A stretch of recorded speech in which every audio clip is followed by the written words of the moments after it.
கழகத்தினுடைய உச்சபட்ச பதவி பொதுச் செயலாளர் பதவியை மட்டும் கழகத்தினுடைய அடிப்படை உறுப்பினர்களால் தொண்டர்களால் மட்டுமே அவர்கள் தேர்வு செய்ய வேண்டும், தேர்தல் மூலமாக தேர்வு செய்ய வேண்டும் என்ற விதியை கொண்டு வந்தார்கள். அந்த விதியை மாற்றவோ திருத்தம் செய்யவோ ரத்து செய்யவே கூடாது என்று புரட்சித் தலைவர் எம்ஜிஆர் அவர்கள் அந்த சட்ட விதியில் கொண்டு வந்தார்கள். ஆனால் இன்றைக்கு நிலைமையை தலைகளாக மாறியிருக்கிறது. நீங்கள் எல்லாம் கண்கூடாக பார்த்திருப்பீர்கள். 23ஆம் தேதி நடந்த பொதுக்குழு, அந்த பொதுக்குழுவில் ரவுடிகளை கொண்டாந்து கூட்டத்தில் அரங்கத்தில் உட்கார வைத்து அவர்கள் நினைத்த அஜெண்டாவை அந்த கூட்டத்தில் மூலமாக நிறைவேற்றினார்கள் என்பதையும், எங்களையெல்லாம் வலுக்கட்டாயமாக, நான் கழகத்தினுடைய பொருளாளராக 12 ஆண்டு காலம் பணியாற்றியிருக்கிறேன். எனக்கு நான் மூன்றாவது அஜெண்டாவாக அந்த வருடத்திலேயே வரவு செலவு கணக்கெல்லாம் வாசிக்க வேண்டும். எனக்கு கூட அந்த வாய்ப்பை தராமல் வரவேற்புரை, சில பேருக்கு உரை, அப்படி நன்றி உரை சொல்லி முடிச்சுட்டாங்க. இது எவ்வளவு பெரிய அராஜகம், எவ்வளவு பெரிய நம்பிக்கை துரோகம்! இந்த எடப்பாடி பழனிசாமி மீது அமமுகவுடைய பொதுச் செயலாளர் டிடிவி தினகரன் நம்பிக்கையில்லா தீர்மானம் கொண்டு வந்தபோது அந்த தீர்மானத்தை டிடிவி தினகரனோடு சேர்ந்து நான் ஆதரித்திருந்தனால் பழனிசாமியுடைய அந்த அரசு அன்றைக்கே கவிழ்ந்திருக்கும். நல்லெண்ணத்தின் அடிப்படையில் நம்பி என்னோடு இருந்த லட்சக்கணக்கான தொண்டர்களுக்கு கட்சி ஒன்றுபட வேண்டும் என்ற எண்ணத்தோடு நாங்கள் அந்த தீர்மானத்தை எதிர்த்து ஆட்சியை அன்றைக்கு காப்பாற்றி கொடுத்தோம். இல்லை என்றால் அன்றைக்கு ஆட்சி போயிருக்கும் எடப்பாடி பழனிசாமி. ஆனால் அந்த நன்றி கொஞ்சம் கூட இல்லை, கொஞ்சம் கூட இல்லை, கொஞ்சம் கூட இல்லை. அவர் சொல்றார், நான் தான் ஓபிஎஸ்க்கு துணை முதலமைச்சர் பதவி கொடுத்தேன் என்று. ஐயா பழனிசாமி அவர்களே, உங்களுக்கு முன்னாலே புரட்சித் தலைவி அம்மா அவர்கள் எனக்கு 2001 முதலமைச்சர் பதவி தந்தார்கள். மீண்டும் 13 ஆண்டுகள் கழித்து 2014 அம்மா அவர்களுடைய 13 ஆண்டுகள் பயணித்திருக்கிறேன். மீண்டும் 2014 எனக்குத்தான் மாண்புமிகு அம்மா அவர்கள் முதலமைச்சர் பதவியை தந்தார்கள். கழகத்தில் எத்தனையோ மூத்த தலைவர்கள், முன்னோடிகள், கழகத்திற்காக அரும்பாடுபட்டவர், தியாகம் செய்தவர்களாக இருந்தார்கள்.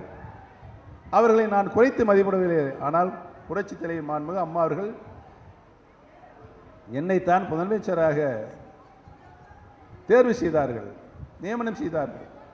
இவர் என்னமோ துணை முதலமைச்சர் பதவியை அவர்தான் தந்தாராம். துணை முதலமைச்சர் பதவி ஒரு அதிகாரம் இல்லாத பதவி, டம்மி பதவி என்பதை நான் உணர்ந்துதான் அந்த பதவி எனக்கு வேண்டாம் என்று சொன்னேன். என்னை வலுக்கட்டாயமாக தான் அந்த பதவியில் நீடிக்க செய்தார்கள். சரி, ரைட்டு. அந்த தினத்திலிருந்து, அவருடைய அரசை காப்பாற்றிய தினம், அந்த தினத்திலிருந்து என்னை எவ்விதத்தில் எப்பாடுபட்டாலும் கழகத்திலிருந்து வெளியேற்றிவிட வேண்டும் என்ற சிந்தனையோடு தான் எடப்பாடி பழனிசாமி செயல்பட்டார். பத்திரிகை துறையை நடத்தி கொண்டிருக்கின்றவர்களுக்கு, தொலைக்காட்சியை நடத்தி கொண்டிருக்க நன்றாகவே தெரியும். அரசாங்கத்தினுடைய அதிகாரிகளை எல்லாம், செய்தித்துறை அதிகாரிகள் எல்லாம் எனக்கு மாறுபட்ட கருத்தாய் செய்திகளை வெளியிட வேண்டும் என்று அவர் வற்புறுத்தியதன் பேரில் கடுமையாக விமர்சனங்கள் என்னை பற்றி பத்திரிகையில் எழுத வைத்தார், தொலைக்காட்சிகளில் பேச வைத்தார், பேசுகிறவர்களுக்கு பணம் கொடுத்து எழுத வைத்தார். இப்படி தான் நடந்துச்சு. நான் பொறுமையாக இருந்தேன். என்ன வேணாலும் செஞ்சுட்டு போ, இந்த ஆட்சியை ஓட்டு போட்டு காப்பாற்றிருக்கிறேன், மீண்டும் எந்த பிரச்சனைக்கும் நான் உள்ளே போய்விடக்கூடாது என்பதை மட்டும் மனதில் வைத்து 4½ ஆண்டு காலம் பொறுமையாக காத்திருந்தேன். பொறுமை காத்தோம். நான் வெளியே வரும்போது எல்லாரும் சொல்லுவாங்க, இந்த தண்ணி பாட்டில் கொண்டு எறிஞ்சு பொதுக்குள்ள அப்போல்லாம் முடிஞ்ச பிறகு நாங்கள் வெளியே சொன்னாங்க, அண்ணே நீங்கள் ரொம்ப பொறுமை காத்துட்டீங்க, ரொம்ப பொறுமையாக இருந்துட்டீங்க, ரொம்ப பொறுமையாக இருந்துட்டீங்கன்னு. புரட்சித் தலைவர், புரட்சித் தலைவி மாண்புமிகு அம்மாவர்களும் 50 ஆண்டு காலம் இந்த இயக்கத்தை வளர்த்தெடுப்பதற்கு தன்னுடைய இரத்தம் சிந்திருக்கின்றார்கள், உயிரையே கொடுத்திருக்கிறார்கள். அப்படிப்பட்ட இயக்கத்திற்கு இடையில் எந்த இடையூறும் வந்துடக்கூடாது என்ற நிலைதான் என்னுடைய நிலையாக இருந்தது. சரி, இவர்கள் நினைத்ததை எப்போ புரட்சி தலைவி அம்மாவில் எப்போ காலமாவாங்க என்று எதிர்பார்த்திருந்தார்கள். எதிர்பார்த்து அவருடைய வேலையை செய்ய ஆரம்பித்தாங்க. சதி வேலையை எப்படியாவது என்னை வெளியேற்ற வேண்டும் என்று. நான் என்ன தவறு செய்தேன் என்பதைத்தான் திரு எடப்பாடி பழனிசாமி கேட்டுக்கொண்டிருக்கிறேன். அவர் சொல்றார், ஒரு பேட்டியில் சொன்னார், கோயம்புத்தூர் அங்கே ஏர்போர்ட்டில் இறங்குறதுனால ஓபிஎஸை பற்றி ஏதோ கேள்வி கேட்டாங்க. என்னை பற்றி ஒரு நிருபர், அவர் தான் டிஎம்கேக்கு போயிட்டார்ல. யார் சொல்கிறது? எடப்பாடி. எவ்வளோ திமிர் உனக்கு, எவ்வளோ திமிர்! இந்த இயக்கத்திற்காக அரும்பாடுபட்டவன், இந்த இயக்கத்திற்கு இடையூறு வருகின்ற பொழுது இந்த ஆட்சிக்கு காப்பாற்றியவன், லட்ச தொண்டர்கள் நிறைந்திருக்கின்ற இந்த இயக்கத்திற்கு எந்த ஒரு சின்ன நம்பிக்கை துரோகமும் செய்யாதவன். இவையெல்லாம் மக்களுக்கு தெரியும், அடிப்படை உறுப்பினருக்கு தெரியும். உன்னுடைய அரசியல் வரலாற்றை புரட்டி பார்த்தால் தெரியும். ஆரம்பத்திலிருந்து யாருக்கெல்லாம் நீ துரோகம் செய்த, சரி அதெல்லாம் உரட்டுங்க, மாவட்ட பிரச்சனையில் அத்தனை துரோகம். ஆனால் என்னை நீக்கிவிட்டு சின்னம்மா அவர்கள் யாரை முதலமைச்சராக நியமித்தார்கள்? திரு எடப்பாடி பழனிசாமி தான் நியமித்தார்கள். 3 மாசத்துல என்னாச்சு? அவங்கள கொச்சை மொழியில், யாராலும் பேசக்கூடாத மொழியில் வசைபாடினார். அதுதான் முதல் துரோகம். இரண்டாவது துரோகம் என்ன? தொடர்ந்து துரோகம். பழனிசாமி அவர்கள் முதலமைச்சராக பொறுப்பு ஏற்றதற்கு பின்னால் நடைபெற்ற அத்துணை தேர்தல்களையும் நாம் தோல்வியை கண்டிருக்கிறோம்.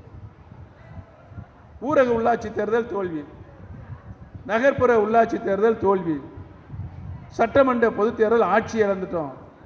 நாடாளுமன்ற தேர்தலில் 39 இடம் போட்டியிட்டோம். 38 இடங்களில் தோல்வி. ஒன்று தேனி நாடாளுமன்றம் தான் வெற்றி பெற்றது. சரி, இதுவெல்லாம் ஆட்சியில் இருக்கும்போது நடந்த தோல்விகள். அவர் சொன்னார், பன்னீர்செல்வம் இருந்ததுனால இந்த தோல்வியெல்லாம் ஏற்பட்டுச்சு. யார் சொன்னது? பழனிசாமி. அவர் இப்போ தன்னை பொதுச் செயலாளர் வந்துட்டார் கட்சிக்கு. தன்னைத்தானே மகனும் சுட்டி கொண்டார். இந்த பிரெஞ்சு தேசத்தினுடைய 14ஆம் லூயி தன்னைத்தானே முடிசூட்டி கொண்டான் என்ற வரலாறை படித்திருக்கிறோம். அந்த வரலாற்றின்படி இவரே பொதுச் செயலாளர் என்று தன்னுடைய கைத்தடிகள்லாம் வச்சு பொதுச் செயலாளர் ஆயிட்டார். செய்திகளை உடனுக்குடன் தெரிந்து கொள்ள உடனே சப்ஸ்கிரைப் பண்ணுங்க.